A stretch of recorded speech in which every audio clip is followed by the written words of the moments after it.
अध्यक्ष महोदय, माझा संगमनेर मतदारसंघ येथे सुकेवाडी या ठिकाणी आज एक मोठा छापा पडलाय। 300 किलोहून अधिक मोठ्या प्रमाणात गांजा पकडला गेलाय।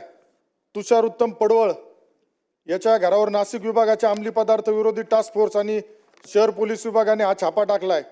सकाळपासून टास्क फोर्स आणि संगमनेर पोलीस उपविभागाचे अधिकारी तसेच नाशिकचे अधिकारी या ठिकाणी कारवाई करत आहे। बंद घरात अंमली पदार्थ आल्यापासून छापा पडताच आरोपी तुषार पडवळ घटनास्थळावरून पसार झालाय। घरापासून जवळच एका ऑटो रिक्षामध्ये सुद्धा गांजा सापडलाय। संगमनेरमध्ये मोठ्या प्रमाणावर गांजा पकडला गेलाय। अध्यक्ष महोदय, माझी सरकारला विनंती आहे, संगमनेर शहर व ग्रामीण भागात अंमली पदार्थाची तस्करी करणारे, सप्लायर, विक्री करणारे यांचा तपास लावण्यासाठी विशेष पोलीस टीम नेमण्यात यावी। जे कोणी दोषी असतील त्यांच्यावर विद्यमान कायद्याअंतर्गत कठोर कारवाई करावी।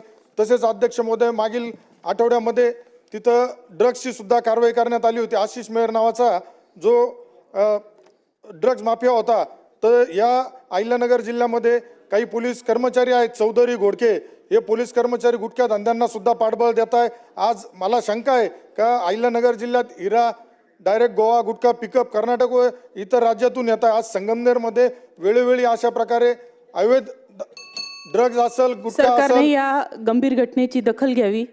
सदस्य अमोल यांनी जी माहिती सभागृहात आता इथे उपस्थित केलेली आहे, संपूर्ण प्रकरणाची सखोल चौकशी करून संबंधित दोषींवरती योग्य ती कारवाई केली जाईल।